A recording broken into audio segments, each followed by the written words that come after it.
security, whether from the public sector or from the private sector, is good, and at the same time reflecting the degree of risk that is there. So in general, I would say that the ability of the public sector as well as the private sector of raising capital has been shown and proven, and this is a good indicator about the attractiveness of the market. I have been on this side. Let's come back to you. Andy Critchlow down at the back. Hello, Andy Critchlow from Zawi Dow Jones. Senor, to what extent do you think, though, that the real prize for the first city or centre in the region to become this global financial hub rests on which city can put in place the adequate legal frameworks to enshrine investment, personal freedoms and rights? I mean, here in Dubai has a reputation for being very reformed, very progressive, but still, over the last 2 years, I would say, 70% of our newsroom has been spent reporting corporate corruption and executives who've been locked up in many cases without trial, without charges, and it's very close to internment. I was having this the other day with a story about Dubai Islamic Bank, and as far as I can reckon, there were over 35 businessmen and executives currently being locked up, detained in Dubai without trial, without charges, and without any view to justice at the end of the day. So, in terms of an international investor, don't you think that there needs to be a real discussion across the Middle East about legal systems and enshrining these fundamental pillars that are going to encourage investment in the long term? Just before you caveat, I would caveat that say corruption is obviously not unique to this neighborhood, and if anything, we've seen in the recent financial crisis from the depth of corruption in the heart of the world's financial crisis being Wall Street. But that's not to dismiss the point. Inevitably, the absence of legal recourse or justice is a big weakness for economic activity. No doubt. I'd like to really mention what you said, John, is that corruption is not something that is restricted to one country. This is the evil that is there practically in every other country, but at varying degrees. The difference, of course, is legal recourse. At the same time, there are certain countries who manage to have the right legal structure to really see how to deal with such matters. So, that's why we have mentioned throughout the discussion and my presentation how really it is not the logistics that the physical logistics are alone important. They are very essential, but at the same time there are other matters that really has to do with the legislation regarding the protection of people, how to really deal with situations like that, what are the legal requirements, what are the legal proceedings. So, in fact, it is very important.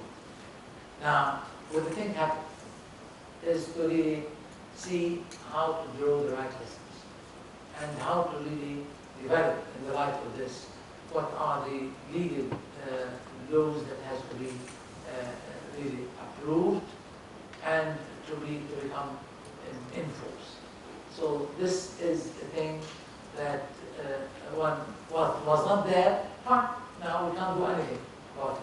But what really is to be done now is that in the light of these experiences, that this should become a legal priority, how to really devise these laws and regulations.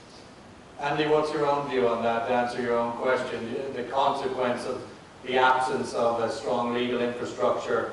Can a city, a country emerge, you think, as a global economic centre with the current legal frameworks we have? Well, I think Dubai's stocks and funds, which was recently added... Just use your mic.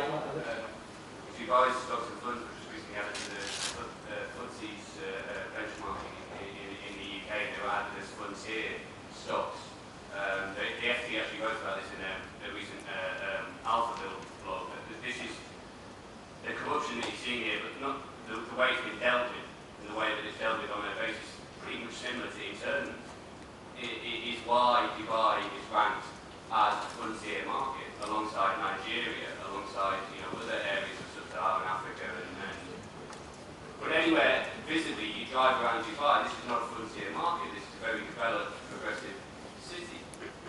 fundamental building block, pillar of civil society, and unless the government here get it right now, I think that they risk storing up a great deal of trouble for the future. And if you look at the various cases, whether it's DR Development, Sasha In, who's Lebanese,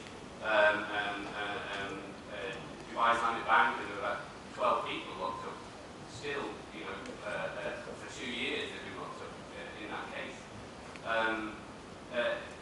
The seeds for all these corruption cases were planted 2, 3, 4 years ago.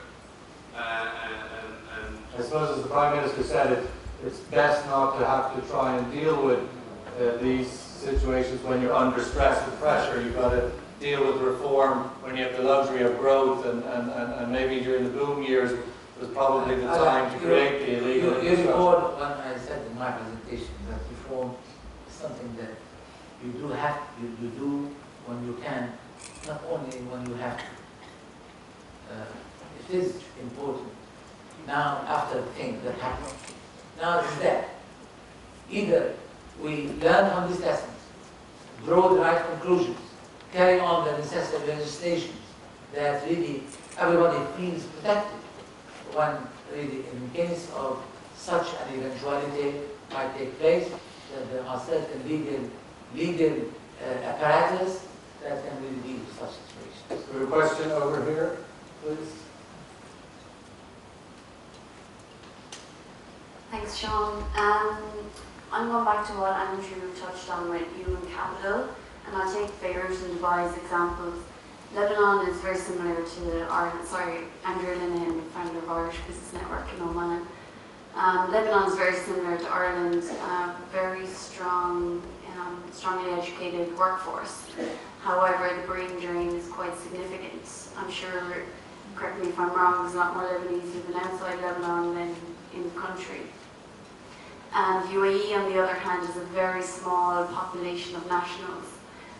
So if all the foreign residents here were to leave, the nationals obviously wouldn't be able to maintain what is happening here.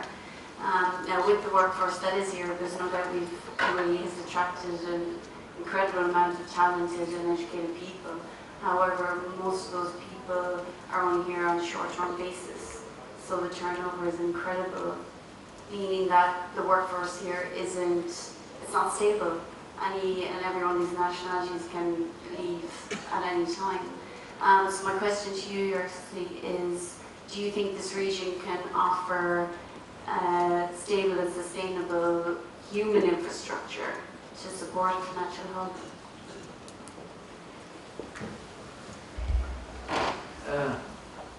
Let me start by Lebanon. Yes, Lebanon, throughout the past decades, and since the middle of the at least 19th century, there has been quite a number of waves of immigration.